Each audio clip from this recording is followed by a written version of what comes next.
which it is also supposed to do. So I believe we are live. I'm very happy to be live, and if you just got me adjusting the screen, I'm sorry for the confusion. I'm also very happy to see you, Suzanne, and you, Mandy, you, Jana, and you, Jochen. It's good to be with you, guys.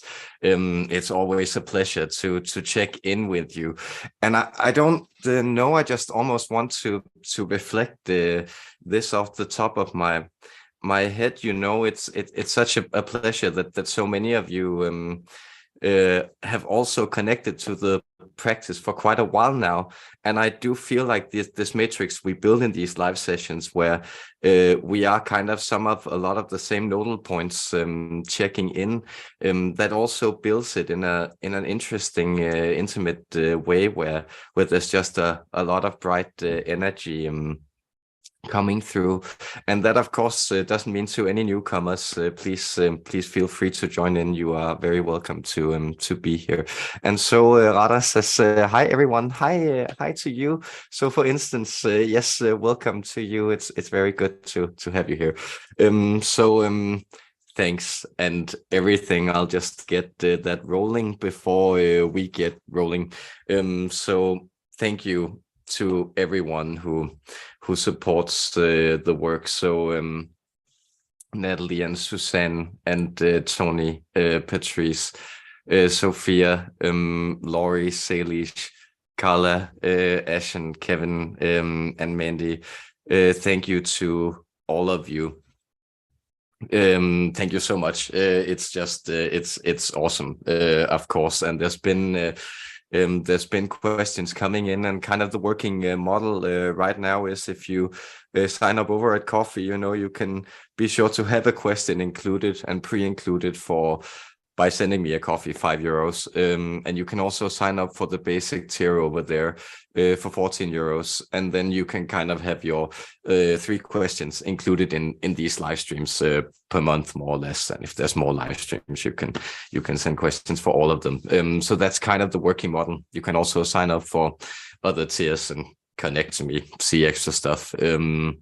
So with the promotion out of the way, let's talk Essassani. As you know, as you probably know, this is Bashar's race, right? It's part of the hybrid program. I think the 5th hybrid race, as far as I remember. And they, of course, connect to us, teach us a lot.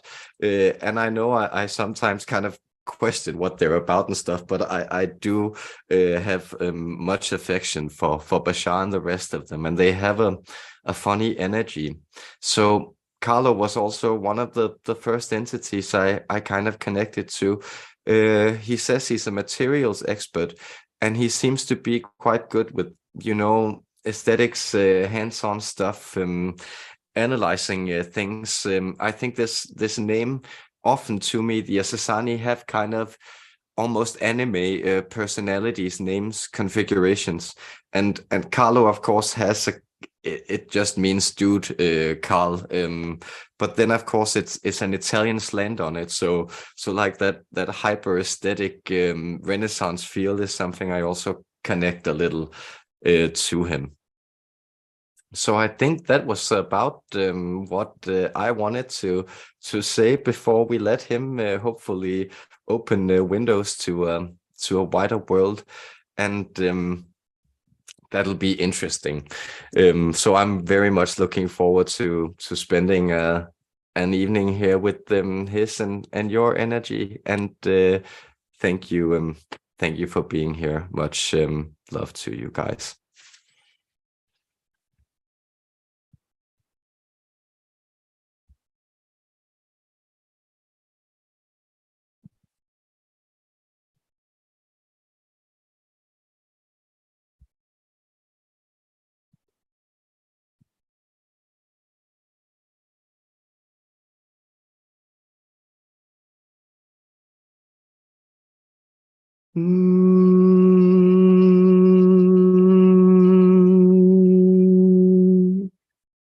Hello, everyone. I go by the name of Carlo, and I come from the species, the breed, the version of you that calls itself the Essassani. I am very pleased to join you with unconditional love, with my gratitude for this co-creation. I join you. And I've entitled this introduction that I want to give you this day, Windows to a Wider World. And notice I was vibrating before. I was bringing through a tone, a frequency. It was even slightly high-pitched. You may have registered with your ears. And this was due to me setting a kind of framework. So what you barely register as you go about your life is that you're always setting these frameworks. You're always establishing these time frames. You are casting your spells on reality, and you are establishing what kind of framework you want to look at the world through. This is the sense of you creating your own reality. It is really where the perspective takes you. It is really where your consciousness, your self chooses to flow through, where it focuses. And so the idea is that the world is continually widening. You may have noticed that there have been some demands placed on your ability to look out of present at several places with a lot of different information at once. We even believe that there was this system, it is still around, that you call Windows, that sort of addresses this idea of the world that you have begun to live in. The idea that there are windows always opening to different realities. So where is the desktop interface in your reality? What icons are you clicking? What programs are you calling up to work and to interact with? Because the wider world is feeding into these programs. And the process that so many of you have been in, it has been that your programs, we could say, have been trying to keep up with the demands placed on it. So you have been trying to constantly reestablish, reinvent, reconnect your framework to this wider world that was flowing in, that seemed more and more chaotic, developing at a very fast pace. Now you may sense that the frameworks are actually quite established, that you have established much of your ability, much of your sense of energetic trajectory, much of your sense of being, and ongoing process of energy that is also living from lifetime to lifetime through reincarnations. And now you are settled here with being able to really establish what it is you're looking at. What kind of world do you want to see for yourself? What kind of horizons are you opening up to? What are you waking up to in the morning when you pull the curtains from the windows? What are the views that you choose to look at? This is the encouragement that we have been giving you in so many different formats. This instruction that when you create your own reality, you do so by choosing where you focus, and where you focus, your energy creates this reality. This timeline is established. And therefore joining you on a positive, loving timeline that we co-create together this day, I extend again my deepest gratitude. I thank you and I love you unconditionally. Looking forward to answering your questions, dear ones. A kind of perky energy is almost chipper, is very much what I connect to them. And let's dive into the questions here, guys. And of course, you can answer questions in ask questions in YouTube if you're here live, of course. Otherwise, you can't. You have to wait to the next one, which will be sometime next month. But other than that, you can, of course, ask questions over there, and I think we'll get around to quite a few. But let's just look at some of the pre-submitted ones here. So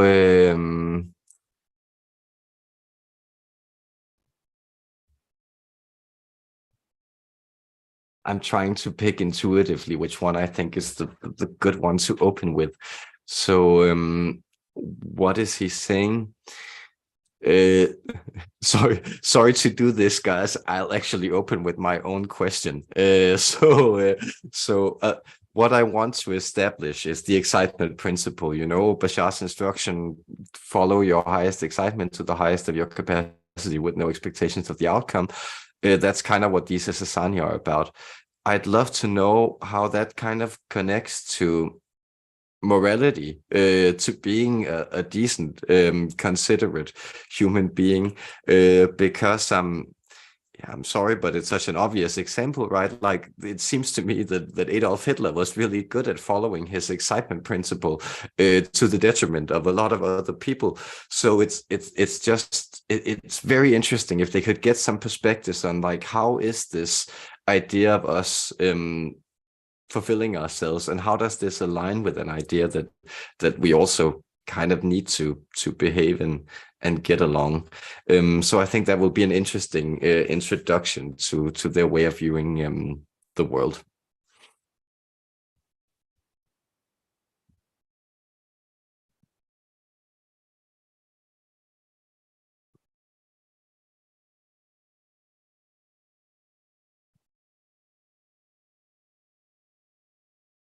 Yes. So the reason that you are understanding this to be at odds with the principle of, we could say, right living, of consideration, of being a heartfelt human being that's living in empathetic, maybe even a tele-empathetic code, as someone who is connected to the purposes of other people. That is, you will find that this process is a far more fluent negotiation from our perspective of reality. So the idea is that no one in our collective really undertakes anything that could be to the detriment of someone else, because we feel ourselves connected into what you sometimes known as the grid. Though our friend here has also grown fond of, since yesterday, this instruction or envisioning of it more as a web or a system of very complex filaments that are connected. And so you must understand that in this idea, we are very much also connected to the collective vibration, the communal feeling of our human wellspring, or that it would be, in your case, the human wellspring. Though we would say very much of our code of heartfelt cultivation of communal instincts come from our human DNA. So that is the idea, that when someone follows their excitement down a pathway of negative or dark vibration, they may be aligning with themselves in, let's call it a fated type of karmic alignment. They may be fulfilling a type of destiny that needs to be fulfilled, but they are acting in a way that is indeed hurtful to them. And you will find that that is why this process, this energy, needs to be supported by a type of devouring of external circumstances. So notice that in the pursuit of, we could call it dark excitement, personal excitement, excitement that stirs the collective in a negative way, there is a type of entropy that begins naturally. That is a taking apart of things into more base, more coarse elements. And this indeed strives towards the divine law. And that is also why you may see that such agendas and processes, they may play out in the short run, but they will be siphoned off. They will essentially be disconnected from the vibrational flow of the wider human collective as you progress and as you move forward. And indeed, this is what you are observing happening. So notice that when similar dominance codes play out, for instance, in aggression and in warfare, you find that a far greater deal of humans have a visceral negative reaction to this pursuit, exactly because it essentially adds negative vibration to the whole of humanity, to the whole of humankind, and thereby to the shared creation of love that is, well, the collective song of not only humans, but all species. Therefore, I hope this shed some light on it. Thank you. It did. I felt that was very illuminating personally. And also I felt it shed some light on their very also collective perspective, which is very interesting with these alien races, I feel. Asen asks, I got hired by a contractor for my first job, but don't have an income until I get placed with the clients, which isn't happening. When will this shift? I have feelings of being cheated by spirit. That is my inner work being taken for granted.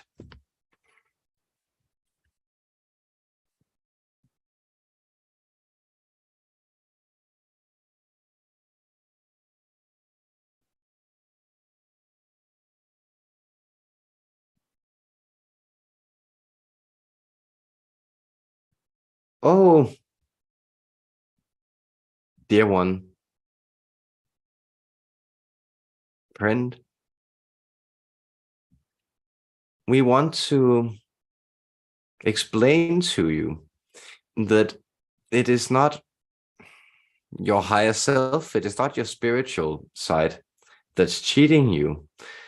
Rather, you may sense that this is true instinct that's slightly displaced.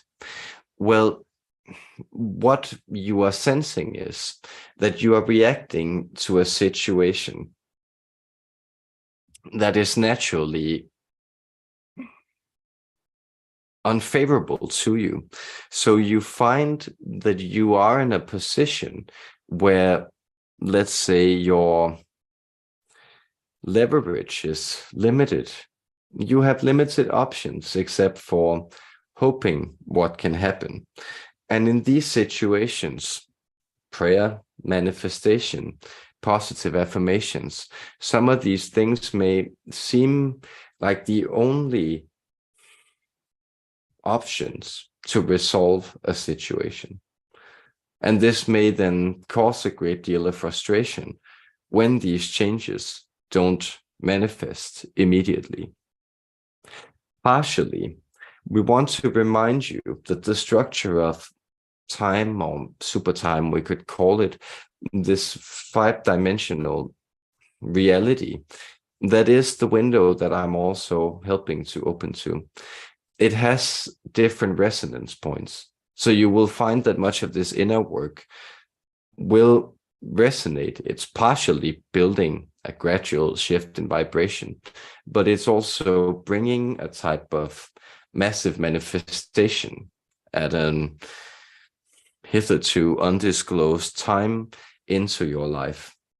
But to return to the problem at hand, because notice how this promise then amplifies the frustration. That is, this frustration is teaching you something. And it's teaching you that there is a type of assertiveness that you want to dedicate yourself to. And this assertiveness is, as for so many people, often born of a type of nothing left to lose mentality. So what you really want to question is where your, let's call it, well-mannered and well-tempered behavior is getting you, you may find that you are actually in a space where there is a tendency to discern, well, let's say, how poorly you can be treated and then treat you accordingly in the professional place you find yourself. And this is not necessarily particular to you. That is, you simply find yourself in circumstances also due to your age, the job market you are in, these things that affect a way or attitudes moving towards you that are sort of callous, that do not necessarily recognize your human worth and your needs as such. And here, notice that what your spirit is prodding and pushing you to do is to become more assertive. And the reminder I'm bringing you here is that assertiveness for people who are not used to expressing this within their otherwise well-mannered constitution, it may sometimes surprise you. It may come forward as aggression, and it may feel a little unpleasant because you may notice that this aggression is also something that then provokes shame within you. And this feeling of shame, this is an installment, because question yourself when you sit with this feeling that, oh, maybe I raised my voice, maybe I asked for something that I usually didn't ask for. Maybe I also felt like I needed to demand something of reality. Notice then where this feeling arises. Because if you were in that position where someone had spoken to you like you spoke to them, would you find that you would be greatly insulted? Would you find that you had suffered a shock? Not really. That's not really your style, because you are really a considerate person. So start treating the world like you are also willing to put up with being treated. That is, notice that there is an element of, we believe there is a phrase, at least in one style of English, that's called kicking ass and taking names. This idea that you're both dishing it out and also taking it sometimes. And that's actually the kind of enjoyable energy of struggle that you're trying to align with. So have fun with wrestling with these outer forces and know that you are supported and that you have built a lot of spiritual fortitude within. Good luck, our friend.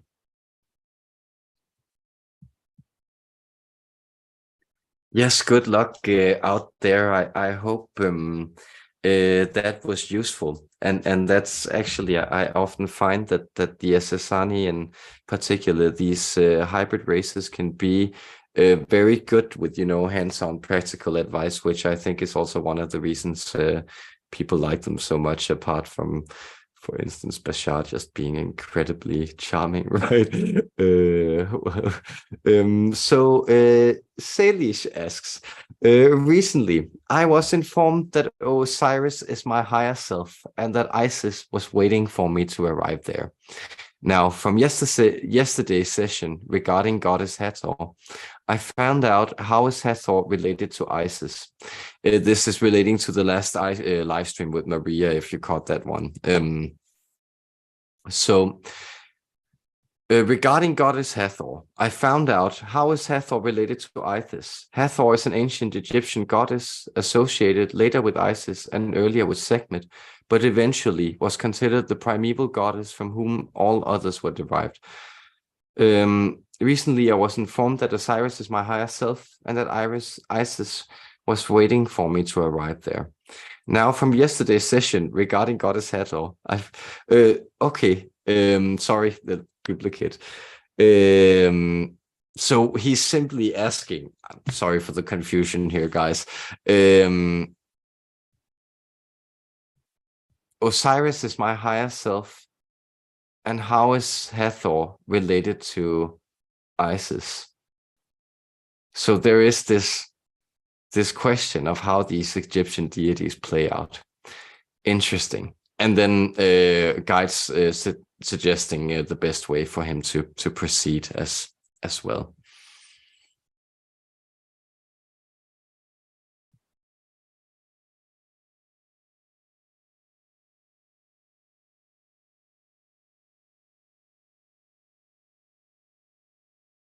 Also, yes, the question regarding your higher self is, notice that your higher self is,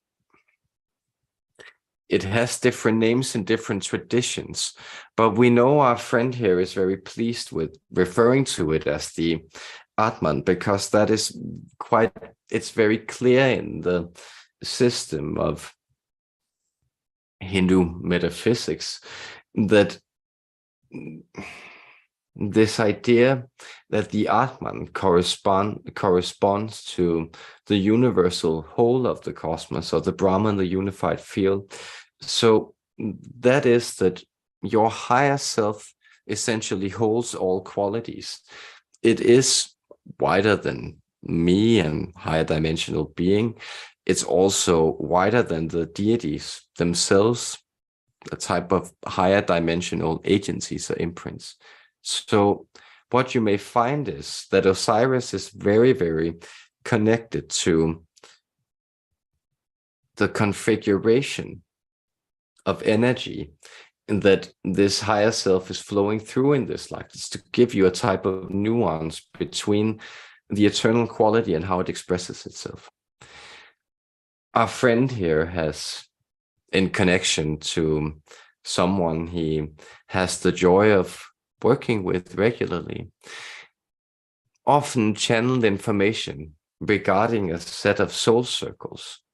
This set of soul circles pertains to this idea that different deities, archetypal forces, they occupy certain roles in how your soul expresses itself. You can liken this to how the planets also express themselves in your astrological chart. Notice then that Osiris is very close to you. So he's sitting there in the first circle. And that is, he's playing out the theme of resurrection for you. And this is really what he's trying to do. And this is why he's trying to unite with the divine feminine. So you may notice that divine feminine has been something that you've been trying to really settle in this lifetime, as a father, as a husband, as a son, but also as an acolyte, as someone who turns to this merciful, graceful face of the divine to help you. And this is Isis. But you may sense that much as Isis comes forward in a later age, a later time, that is more interested in personal salvation, she also is often connected to the energy of Mary. Indeed, Mary was sometimes worshipped in the guise of Isis, the early years of her cult. And this is the idea that this is a very personal type of female deity. Here you will find Hathor is more connected to these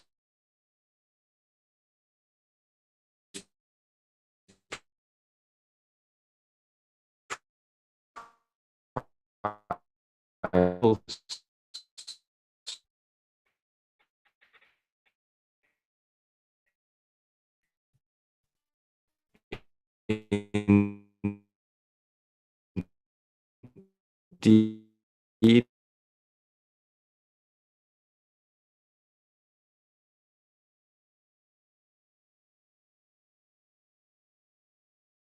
divine feminine mystery. And of course, the feminine wellspring is when you follow that long and straight river, that umbilical cord, back to the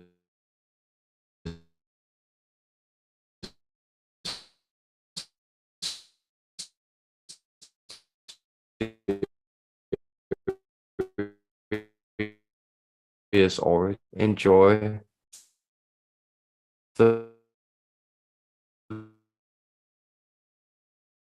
process, dear, in your undertaking.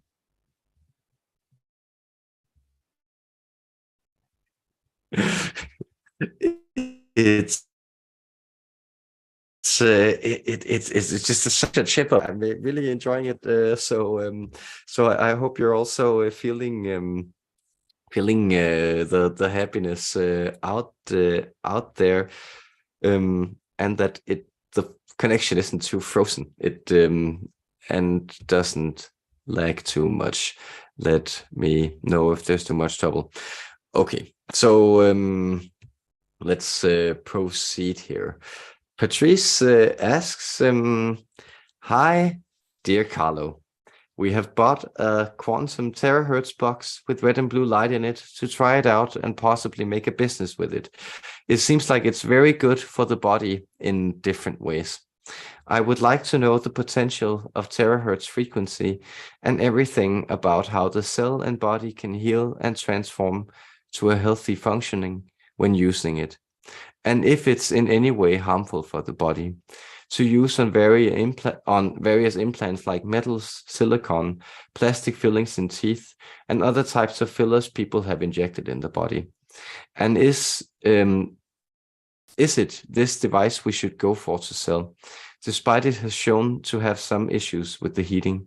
We are waiting for the company in China to do some testing, but we aren't sure if we can trust it and go all in as we first planned to. So I would really love to hear your perspective and get some advice. Thank you, and much love to you. Much love.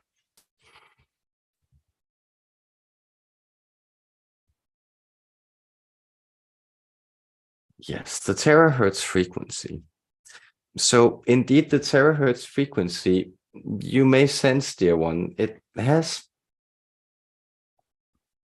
some effects on some fillers in the body. So you will find, for instance, then some of the frequency, the type of oscillation that the cells are put into, that will have a regenerative effect. So you may find that foreign bodies such as heavy metals, or also inks that you may have collected through tattooing processes, or other things such as, for instance, loose elements in your body, microplastics, other things, they will have a tendency to then be secreted where they can, most of them making their way through the kidney and out the urinary tract. This will be some of the very positive effect it has on the overall stirring of the cells.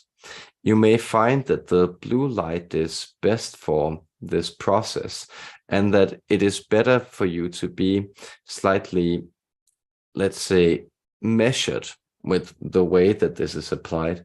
That is, exceeding 20 minutes on any type of treatment on a specific area may be too much, whereas the red or more infrared treatment can safely be, well, it can be used indefinitely safely, but we sense that past 40 minutes, you will find that the cells will already prefer to begin to engage in the restitution. So they have these different effects. You could think of it simply as the blue light having a type of accelerating effect on cells, and the red light having a more decelerating effect on cells. So the question is here, what are you seeking to achieve? Are you seeking to stir the body into a type of more aware response? That is, for instance, if you are having immunity issues, you find yourself compromised by a cold or flu or similar, you may find that the blue light is quite helpful.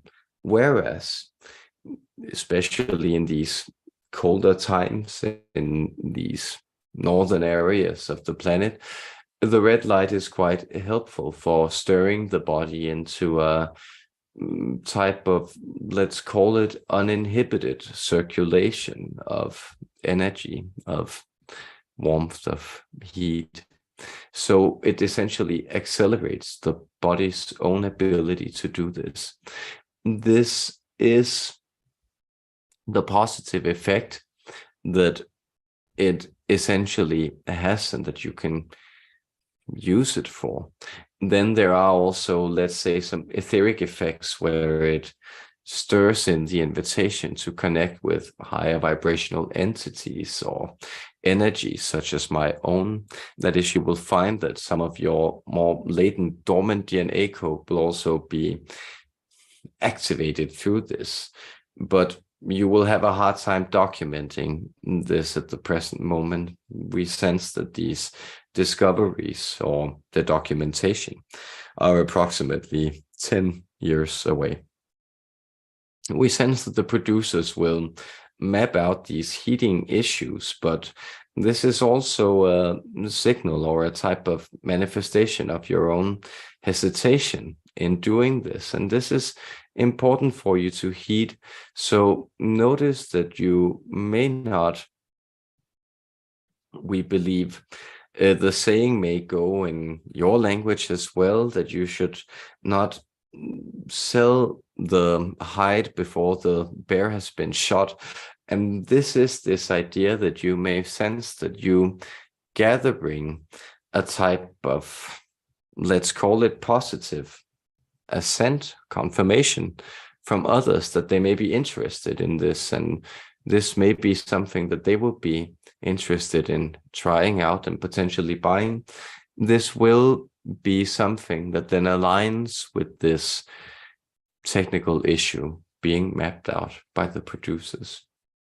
We hope that this has served to answer your questions, and we sense that this will stir many cells into vibing at a happier level. Our love, dear friend.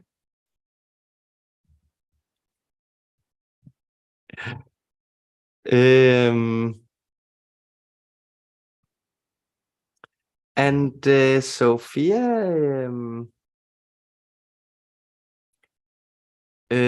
asks,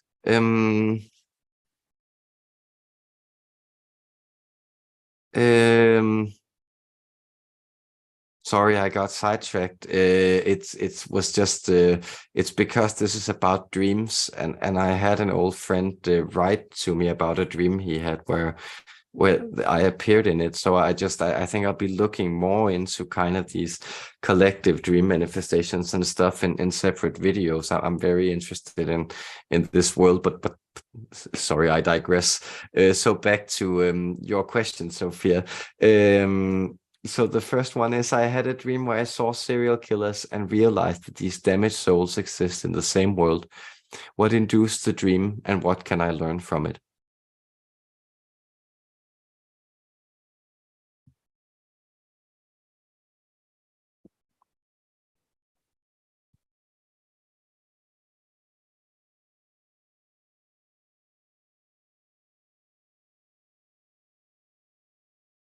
Well, you may find that you have also kept yourself insulated from grief in your life. You have done so by becoming competent, is the word. Our friend here finds it interesting Because how does one distract themselves by being competent? Well, competence, the ability to do something well, to have skills that are valued. This speaks to a level of refinement in what you do. And this level of refinement, this is very delicate. It is a fine thing to be able to connect to in the world. But you may sense there is a base rawness to existence. There is a type of primeval evil that seems to sometimes confront people, that wells up in different ways in empty spaces. And this can't really be warded off by skills, by actions, by deeds. It can only be held, felt, acknowledged, pitied, we could say. And so notice that this is a skill that you have grown, that doesn't require any type of action, application, or deed from you. It is a skill of emotional maturity. And with emotional maturity comes the ability to hold what you can't really do anything about except accepting it, except allowing for that to be a part of reality. So this is the type of, let's say, raw image of humans that you have in many ways done well in insulating yourself from. Who wants to be around serial killers? It's bad for your health, I understand. But the idea here is, of course, that you have these parts of you as human beings. Otherwise, you wouldn't live in a world where you could vibrationally experience this. And this is the type of expansiveness of emotion that you are experiencing as you also evolve as a species. Your ability to hold both the light and the dark. So notice that this, though unpleasant it may feel when these things arise, actually speak to your ability to have it within your consciousness rather than suppress it. And this is also a type of gift that you give to the world at large, allowing to adjust your vibration by seeing and feeling it in its totality. With love, our love.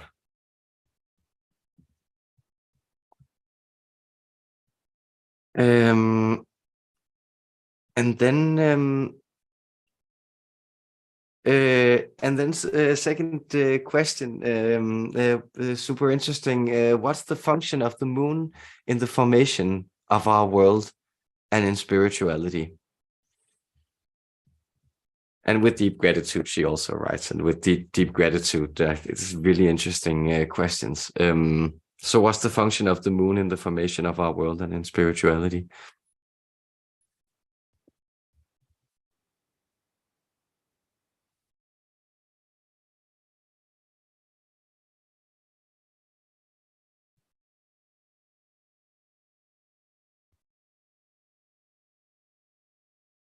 Well, it was thought that the moon would fulfill many interesting purposes. That is, there's a lot of information as a composite being beamed into the vessel translating our energy at the moment, he's getting all these visions of the formation of the moon. He's sensing that approximately 4 billion years ago, that is, as the planet had begun to solidify and was gradually cooling, and then it was time for the satellite to also settle. But you may find that there is this quite charming hurly-burly sensation to the planet and its arrangement. So not only do you have this Coriolis effect of the planet tilting, producing these strange seasons and transitions, but you also have the moon as a type of satellite that essentially greatly regulates and varies the types of energies that can flow into your planet at any given time. So this is what all of you who are energy sensitive are very aware of intuitively, that the moon seems to have a great effect on the type of inflow of the, call them configurations, the underlying astrological types of configurations at which your moods, settings, your reality, your experience plays out. And this again makes for a very interesting terrarium, experimentarium, place to cultivate species and consciousness and biology, because it makes it quite volatile, and it makes it possible for it to have very interesting energetic delicacies. So we could say that often most species, they are more star-based. Their planet is usually more set with habitable and inhabitable zones, and then more set around more regular frequencies of their sun. This isn't always the case, but it is often the case. Whereas down here, on this delightful Earth, there is this type of frequency resetting. And within this, you may even find, and this is especially pronounced with those humans who are very aligned with the feminine energy, often biological females, but that this setting, this rebirth, a type of greater cycle in which different mood settings and experiences, sensitivities play out, that this kind of gives birth to a type of continual monthly renewal, a spiritual rebirth into a type of new and novel person. So this is a lot of what the moon is doing down here. It's regulating energy, and it's making things flow in fun and unpredictable ways. Oh, isn't that lovely? Our love to you.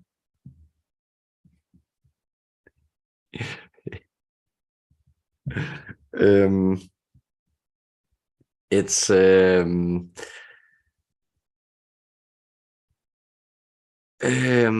then Kevin asked, and it was interesting. We just had of course, it fits right. He asks about the seasons also.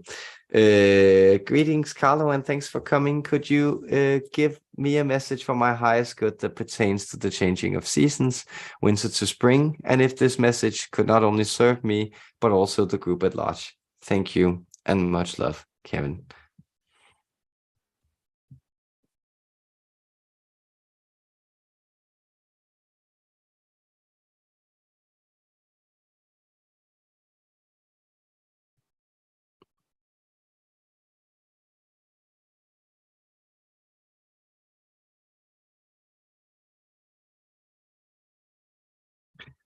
Well, the instruction that we would like to give you coming out of this phase of hibernation, overwintering, is to finish your stockpiles, to finish your reserves, to make sure that the food that you saved for this season of wintering, of waiting, that it does not grow stale and that you sit on it for another season. So this is to be understood metaphorically, but this is also the meaning of spring cleaning. And we are addressing you personally, dear Kevin, though we do sense, as you also instruct us, that this is universally relevant. So it's the spring cleaning that you want to undertake. It's to make sure that things get lopped out, thrown out. So you may sense that there have been also adverse experiences, things going wrong, not necessarily for you, but feeling like problems arose in the lives of your loved ones that became things that you naturally then were also involved in, responsible for. Allow these to pass. Allow a new season to rise. Allow for that seed that you did not eat this winter to become the sprouts of a new harvest, and enjoy the light returning, the warmth, and the summer ahead. Our love to you, our friend.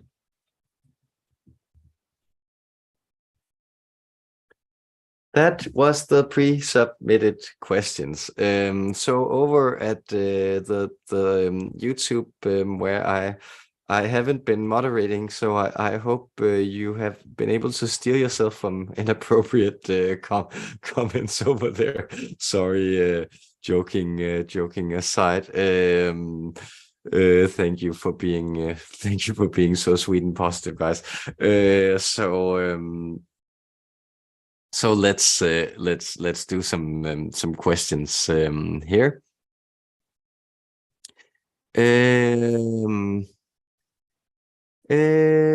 Hi everyone. Jochen asks, is it possible for a current living human to learn to teleport his physical body? Thank you.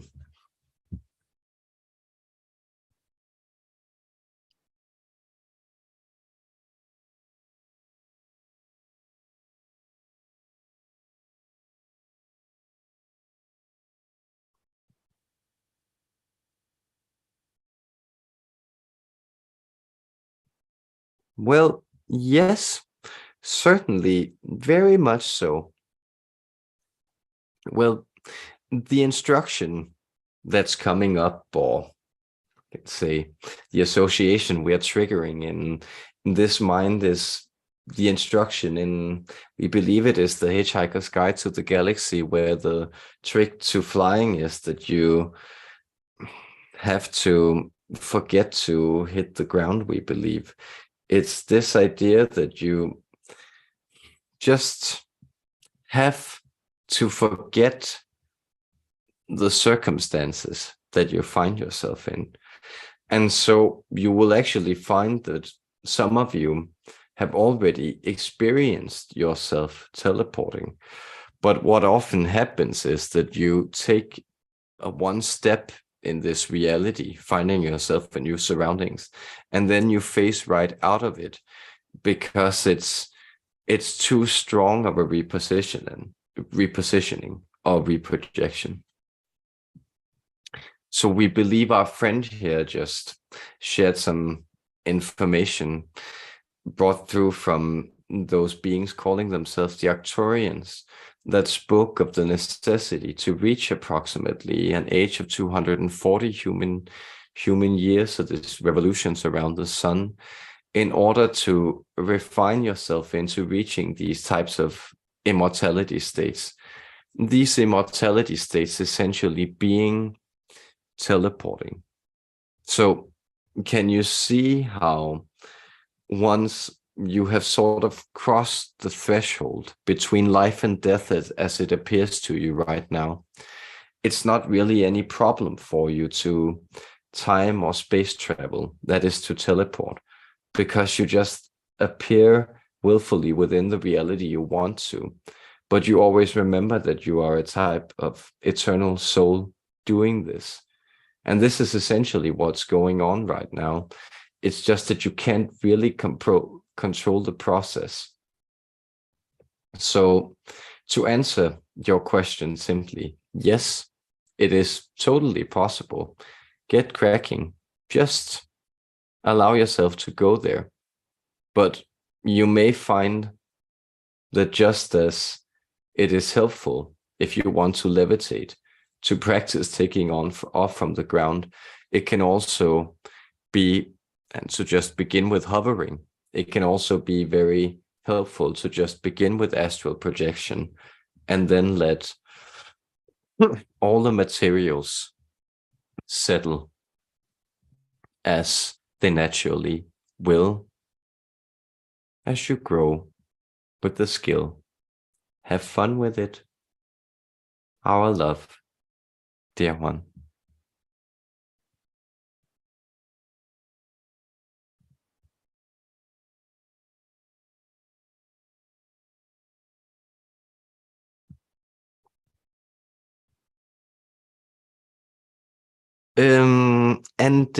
Jana, of appreciation, asks, I'd like to understand how to arrive at clarity. It is an emotion is it an emotion we can choose, or is it a mental concept to be perceived?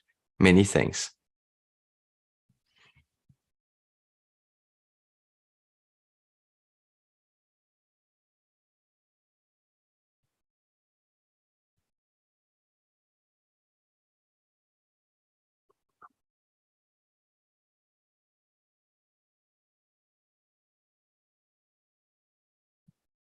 Yes, what is clarity?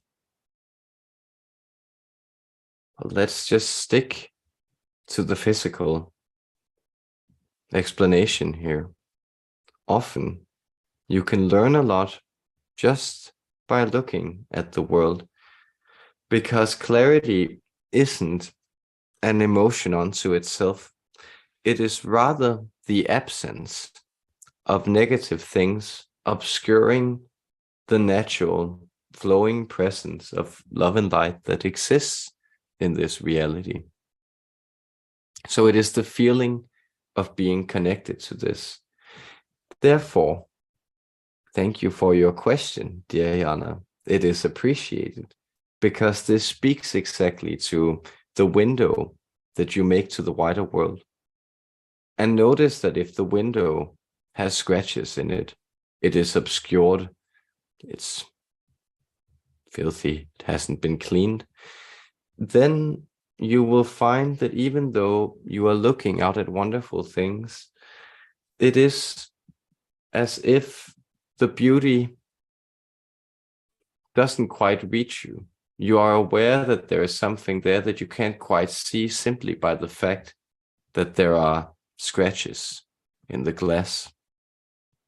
And these are the type of emotional clouds that drift past so many human beings in their inner world, and then come to define how they look out at the world.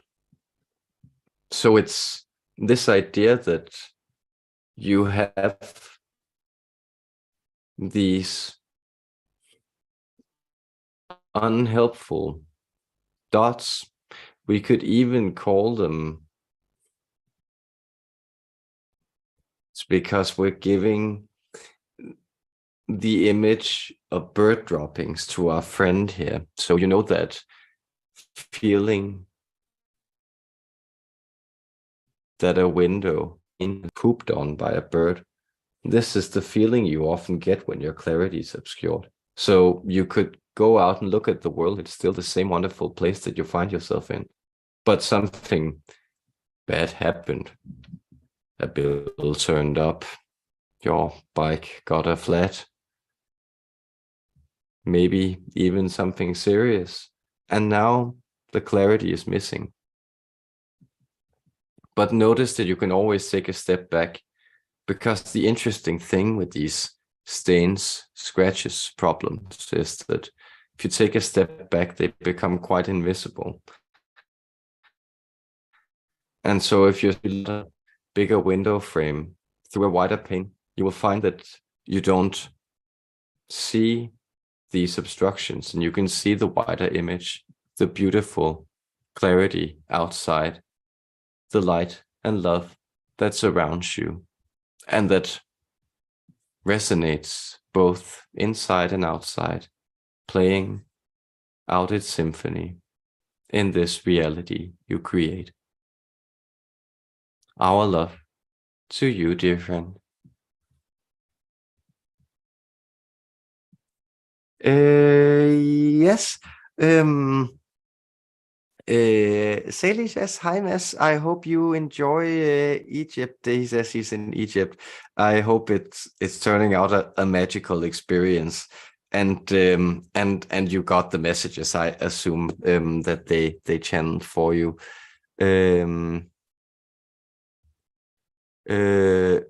And then there's a question here from Radha. What sort of changes can we expect in our day-to-day lives once some of us regular ET contact?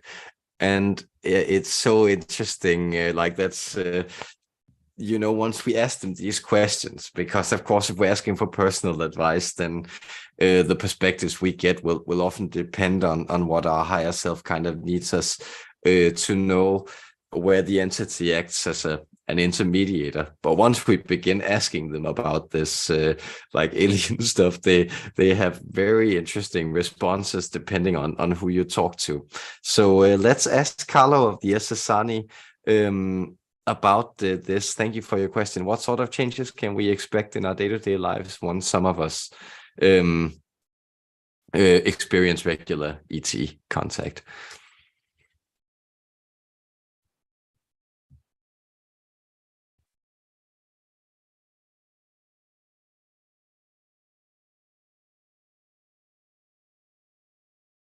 Well,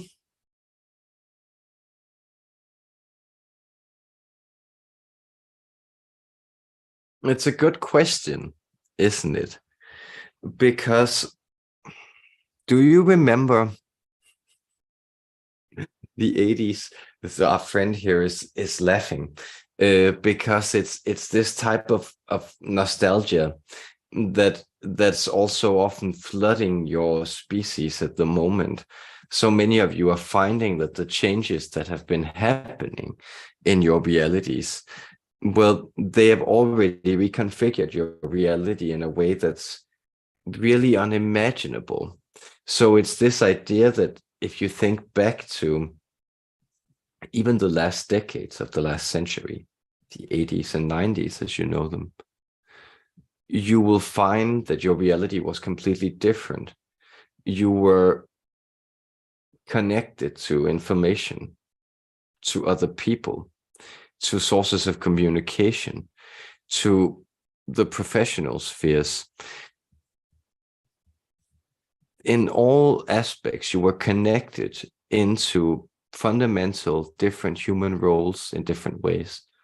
And notice at that point, you were already greatly informed by new and weird technologies, highway systems, supermarkets, radios and television sets, record players, telephones, so many things that were new to your species, that were radically redefining how you lived, were already very familiar to you at this point.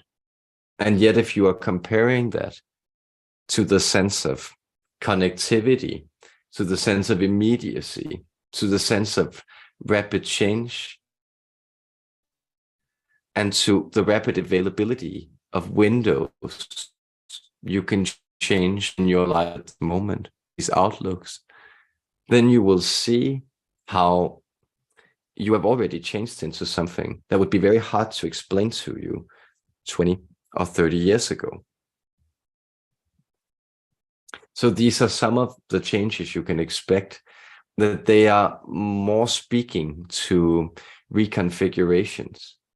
So if you, for instance, imagine that when you become able to simulate many of these virtual realities to a degree where you can also stimulate the nervous system directly, create sensory hallucinations, and not only images and sounds, you will find that your relationship to reality will become greatly altered.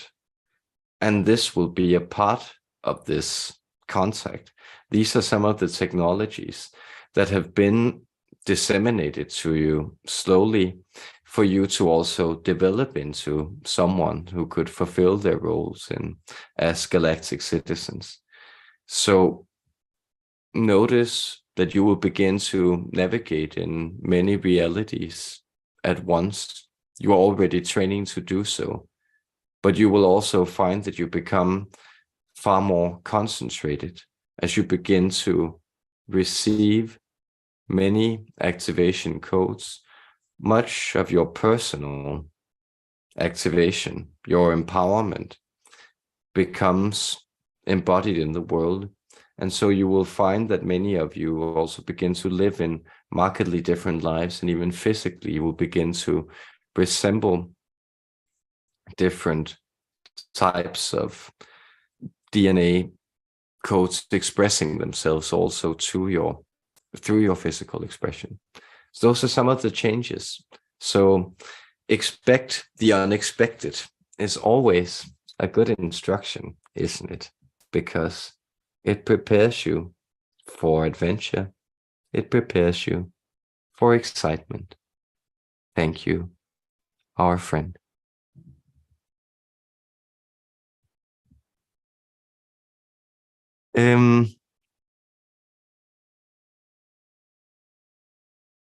And Suzanne asks, Dear Carlo, what are the hybrid mixes of Yael and Essassani? I have Essassani counterparts. What about Essassani grandchildren with a bit of my DNA? Again, a chance to do some bona fide alien channeling. Thank you.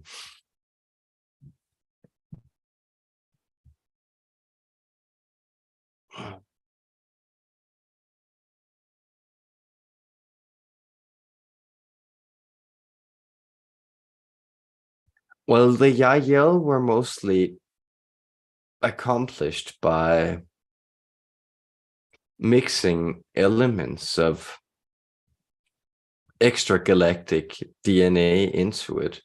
Also, certain configurations of a higher, more technological, or more, we could call a manufactured sort, that's related to the Orion Stargate, thinking that these beings would have more of a guardian function. So that's just to teach you some of the slight distinctions in our preferences, is that the Yael are quite interested also in creating some of these protective spaces. You could even, to use a term, though don't take this too literally, they have more of a soldiering inclination, where we have more of a scientific slant, you could say. And this is simply that our energy it's more disseminated throughout more of the human species. So fewer of you also have Yael codes, though most of you who resonate with this type of content will find that this is something that you are in resonance with, because these O'Brien configurations, well, these are things that are also embedded in some of you. And you will find that these are connected also again to this protective function. So now that you are asking about your hybrid grandchildren, you will find that this inclination for you to have this, as we say, soldiering, protective, guardian function, this more childbearing function that the Yael often enjoy taking upon themselves, this is something that exists within you. And so you have this admixture, and this admixture exists within certain hybrid races. But it is also then the question, as you are also finding in your genetics that a lot of human ancestors may have admixed themselves, and so there may be respective parts in many of you that are Denisovians, and then there may be certain individuals who do not have any traces of this DNA, but a lot of similar DNA. So there may be people who have, well, traces of perhaps 5 or 6 surviving human species or other versions of Homo sapiens that are now extinct. Others may only have 4, and these combinations may vary. So this is kind of the idea that as you become hybridized, as you connect to more of it, you actually become more individuated in your genetic codes. Now, isn't that magical? Also because you can then, as you find, activate different types of these different patterns. And that means that different parts become expressed within you. So what kind of slant do you want to put on your energy and activations? Do you want to trigger the Yael energy? Or is there something else calling you forward to the roar of the Lyrans? Perhaps call you to discover that energy within you. Go exploring, our friends. That will do you well. Our love to you, dear one.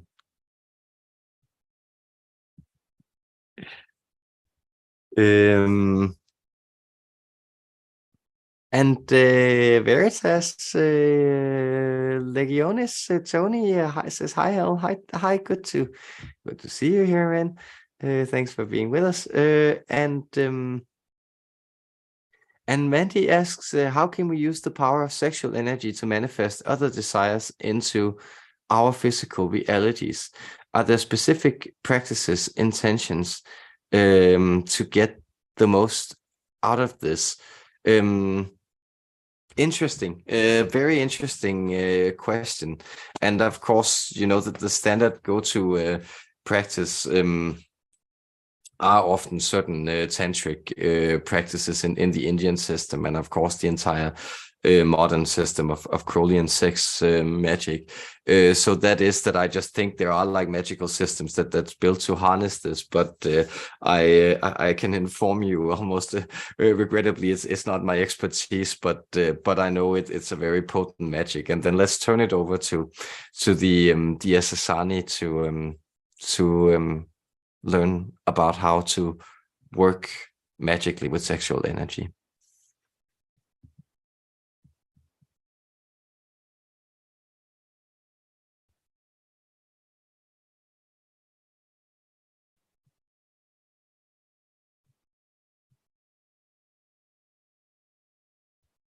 Yes. So notice that the sexual energy is essentially the first raw subdivision of universal energy. That is the basic component that builds you, the absolute unity of opposites, the divine Holy Ghost that constructs everything. That is beyond sexual energy. But then from this primordial quality of everything that is beyond time and space, things begin to divide, and the first subdivision is essentially the sexual subdivision. That is, as the world becomes true, it remains attracted to itself. So it's this eroticism that is at the bottom of everything that reality is doing to itself. That is, and it has been in some traditions, several traditions, expressed in different levels. And you can, of course, sublimate this to heavenly or courtly love, but you can also make it into a more Kama Sutra-like expression of raw cultivation of sexual energy. So what you do is that when you unify and cultivate this attraction, say, for instance, by cultivating this with a mate in dedication to the arising of energy, the cultivation of energy in the sexual process, you are essentially cultivating the process of a lot of raw primordial energy. So notice by the unification of your two separate subdivisions, you are essentially re-emerging and allowing for the world to create unity again. This is, of course, why this process so directly results in offspring. But if you want to harness the energy, what you do is you set other parameters or intentions for it to flow. So this is, again, it is what you will find in the symbol of the lingam, for instance. But notice that this is expressed very deeply in sexual symbolism, even in sexual physicality, that it is the more undivided, oval, circular energy of the feminine, this wavy, oceanic energy that is being directed or allowed to flow into a type of pointedness with this perpendicular, linear energy. And this of the masculine, this is indeed what you then begin to do on, let's say, a symbolic level as you arise this energy physically. That is, you allow for this energy that you are then cultivating in the physical, the feminine component of the magic act, that is in the coitus itself, in the intercourse, where you're arising all this energy. You need to then provide the masculine or the heavenly component to match this earthly flow. And that is, you need to have set an intention. And the easiest way to do this, or to set this intention, is to turn it into a symbol, turn it into something that you want this to flow into. And you can then create this symbol. You can look into how to create sigils, but you create a type of magical symbol. You can put this as a physical representation on the wall. You can have it present as the sexual act is unfolding. And then you allow simply for your attention to return and to be poured into this symbol. You don't reflect on what the symbol contains. You just allow for your attention to dwell on this symbol. And especially in moments of orgasm, and especially in the shared release of energy within the simultaneous release of both the male and the feminine orgasm, you will find that this process, this ability to then let attention direct all this raw energy that has been stirred into this manifestation. This is very powerful. So with that, we wish you happy experiments, happy creations, happy stirrings and manifestations to you, dear one.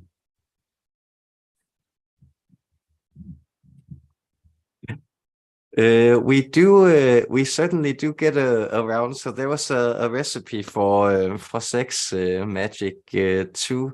And then Angel Wings asked, I'm surrounded by dragon spirits and now more of the mythical spirits. I can sense and feel their energy and even hold in my hand. How do I tell who is who if I can't see them? Just feel them. And okay, I think he'll give some advice. I'll just, as a channeler, it's often just very helpful to not put preconditions on how you want things to appear to you. And I find like that was just, I think, an ingredient for me doing this, that I came to that I am primarily clairsentient, and they're clairvoyant and not clairaudient at all. So I tend to sense emotions, presences, and then I tend to have inner visions of them, occasionally outer visions, and I almost never hear voices. And for some people it's just completely different, or their configuration of it is different. But just notice that energies that you feel, they aren't distinct in the way that visual things are distinct.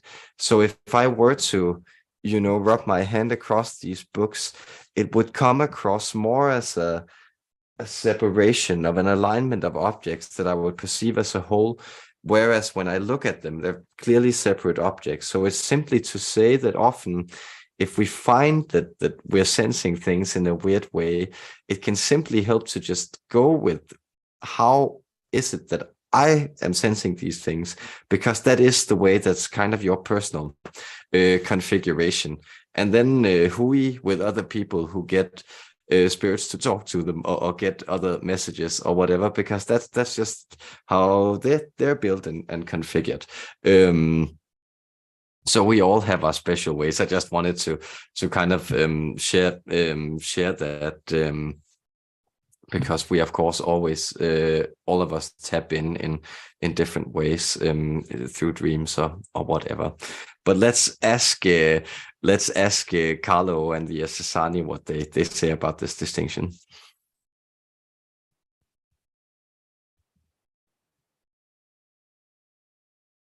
Yes, because our advice then, continuing what our friend here was saying, is that you begin to sing it out instead. Notice that you have a feeling, and where does this feeling respond? And then notice, where's this feeling coming through as a tone? Because you may sense that to every feeling there is a type of tone. So you know this, that when you talk to someone, that if you feel sweet about them, it's coming forward. If you're suppressing irritation, it might come forward anyway, because you're still holding that emotion. It's still tonal, it's still vibrational. So that's what you do, especially when you feel it in your hand. You can let this vibration travel to your heart and into your lungs, and then let it spread out. You may even try to sense, how does it feel in your larynx? Like, what would this feeling be if it wasn't in your hand, but in your larynx instead? And then you can let that vibration come forward as a tone.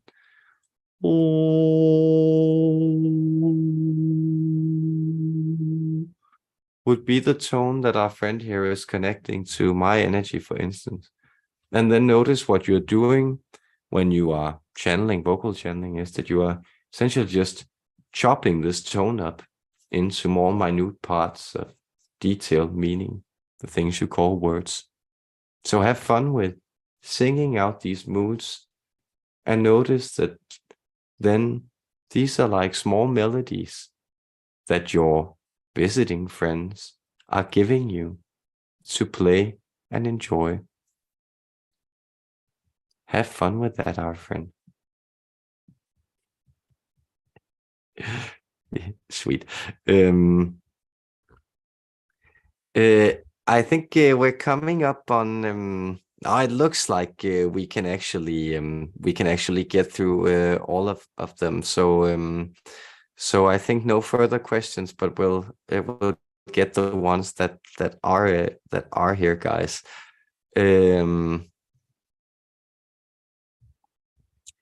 Uh, because Mandy asks, is there a way to learn the original name of our soul? That's a beautiful question.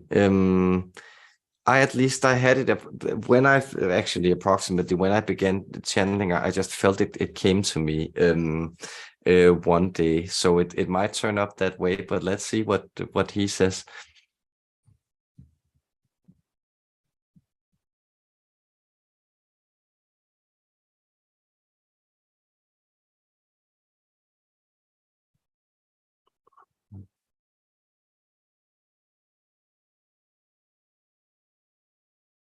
Well, there may be certain vibrations, certain letters that you just can't forget.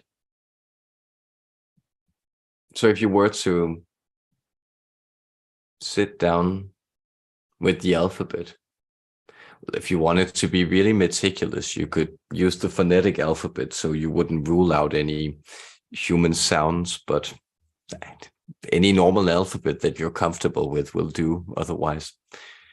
Though it needs to be a phonetic one, it needs to have sounds in it.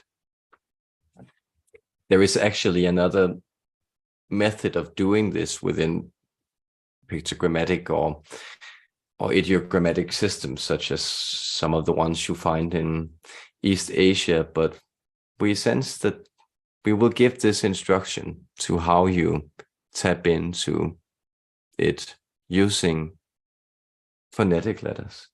So sit down with your alphabet. Find your favorite alphabet. Look at it. Isn't it lovely? Has so many sounds, combinations, possibilities. What are your favorite letters? Can you pick 7 letters that you wouldn't go without?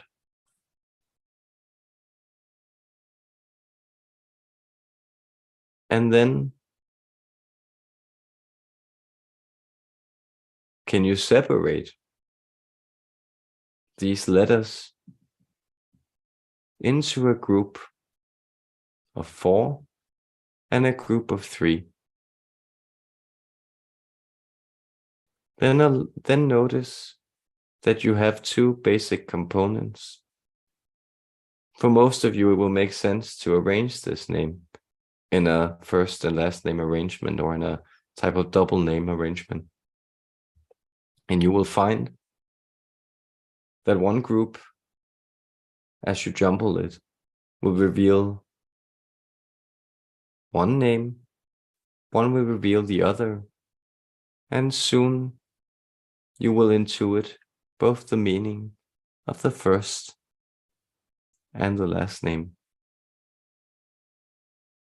This is a way of doing it, but remember, there is always a deeper layer, another layer of you below the names and appearances of things.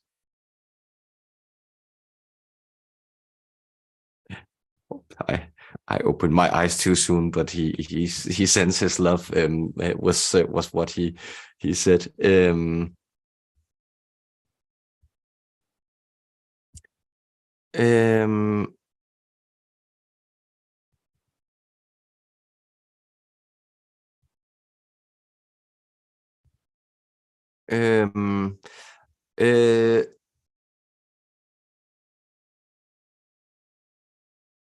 I'll just sort in the questions here. So I think there's one that's very personal. Okay, sorry, I'm thinking aloud here. Good. So Chuck Miller asks, is there any guidance to what I should be working on in a spiritual sense that I'm not currently working on?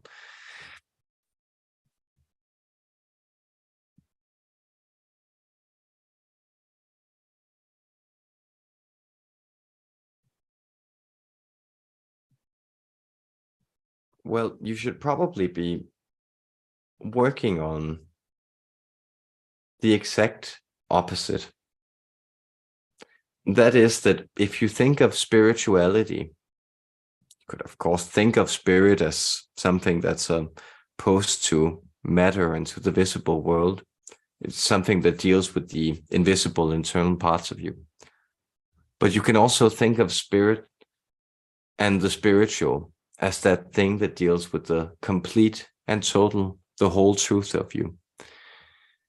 And then notice that if you find that there is something that's missing, that's eluding you, that you find that there is a type of, let's call it boredom for lack of a better word, a block, feeling there's a wall, or you find yourself in a cul-de-sac, then you literally turn around and you go in the other direction.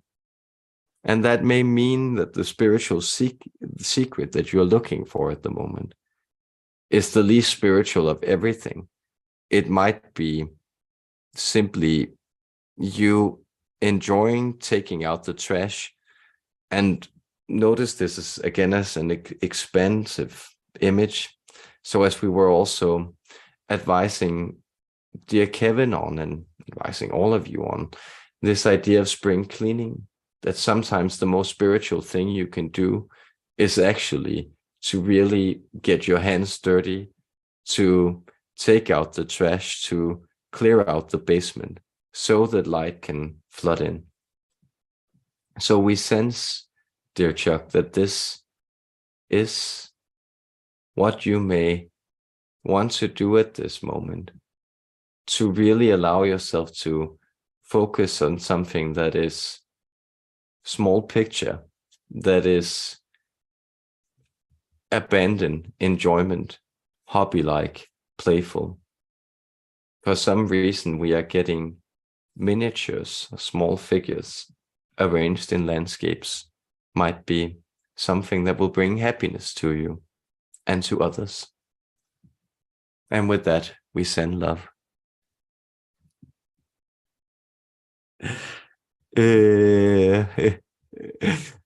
um,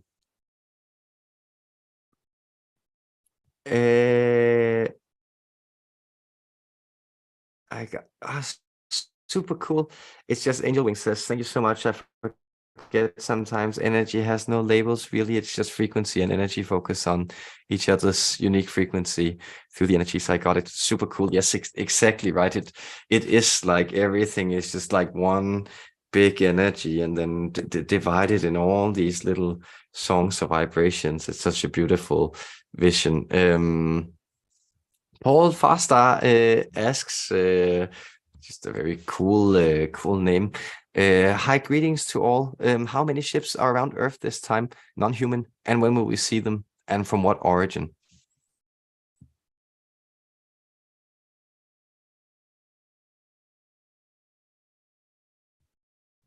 Well, at this very explicit now moment, you will find there's approximately 120 ships surrounding Earth. That is, when we say surrounding Earth, that is, it lies within the physical zone where they are moving inside the inner solar system, and generally do not move beyond Mars. Though I understand many of these are able to take trips or phase in and out of it. That is, they do rely on reality in ways that may be slightly incomprehensible to you sometimes. So the question is also, what kind of races? There are many different beings, many species hovering around your planet at the moment. We will say that the Pleiadians in particular, those you sometimes known as the Nordics, they have quite a clear presence because they have been instrumental in letting the energy grid become reconfigured. And you will sense that it is this high command who in general orchestrates, let's call it the traffic in and out of it at this moment. But the question of when you will see them, well,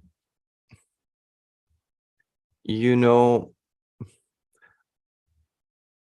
sometimes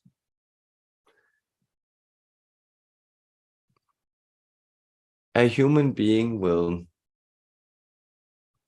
think that no one goes fishing anymore because they haven't been fishing since they were a kid.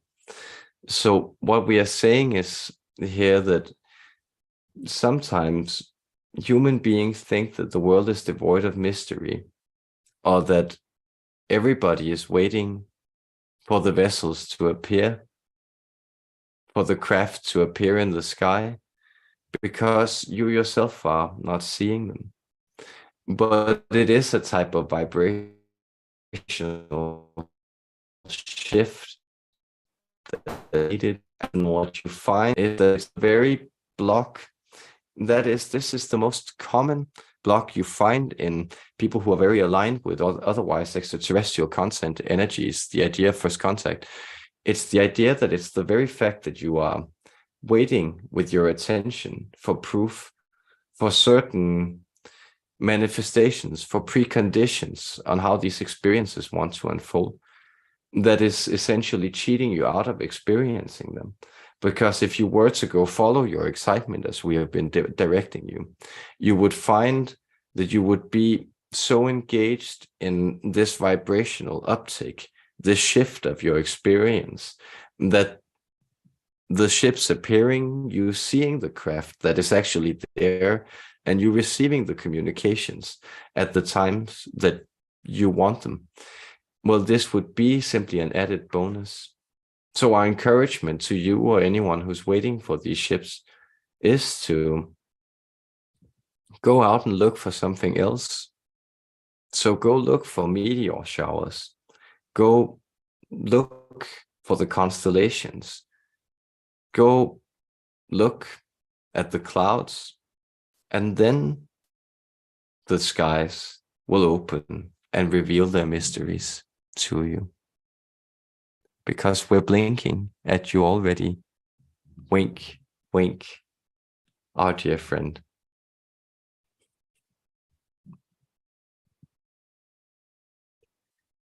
And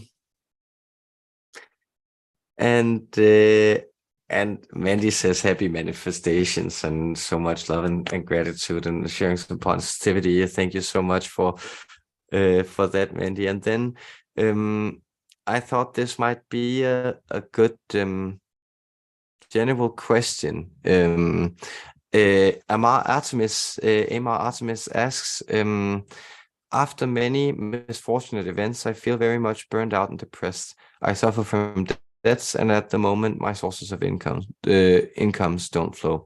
How can I reconnect with my eternal source?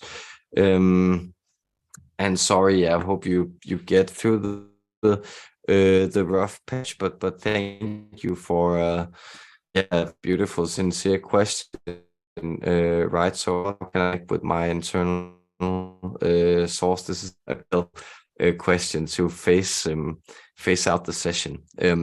So I'll do that and turn it over to him to sign off.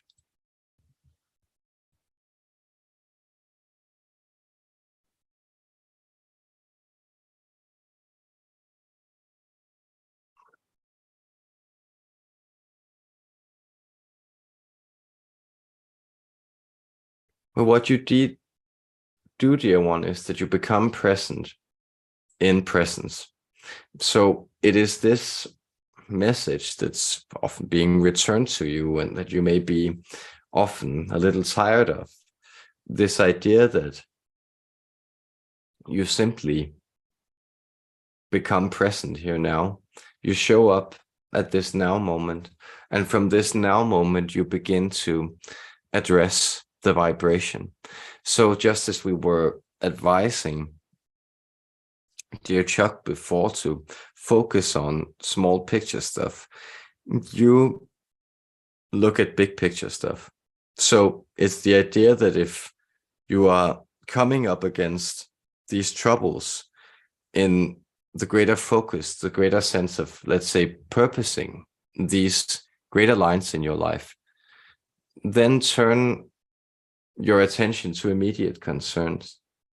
If you are coming up against what seems to be insurmountable immediate concerns, practical issues, but there's no apparent action for you to do.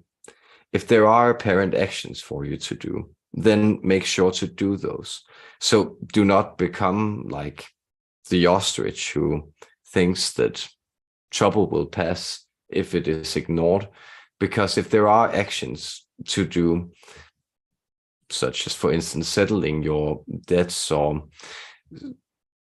restructuring things, going to work, whatever you may find, then these things are things that you know will be right for you to do. But if that is still not settling it, and you don't see an out, then it is really helpful for you to learn to focus on these wider windows, these frames of reality. Because notice that even though you have that, then if you show up in the moment where you are right now, there's probably not some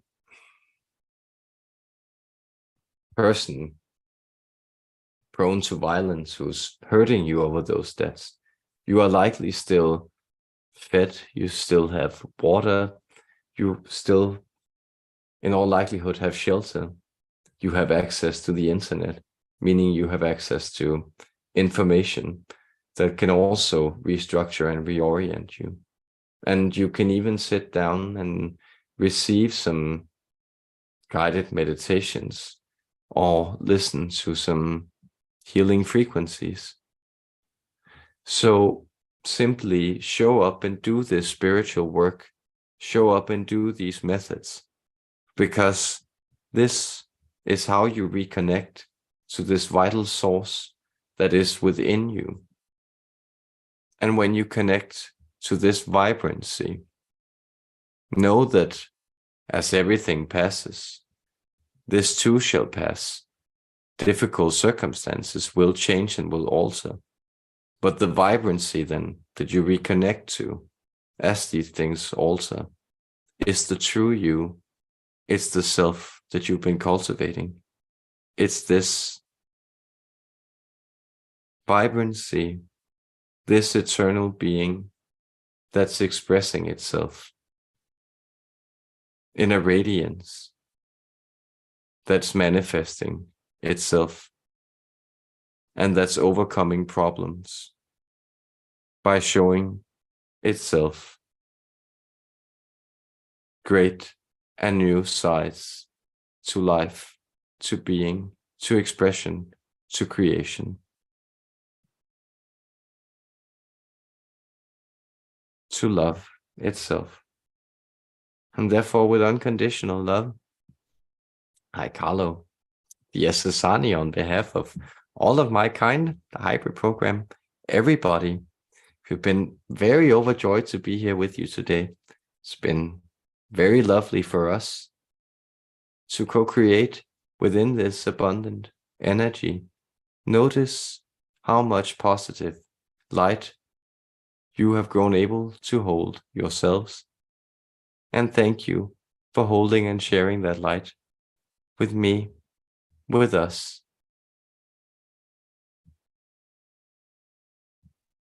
Farewell.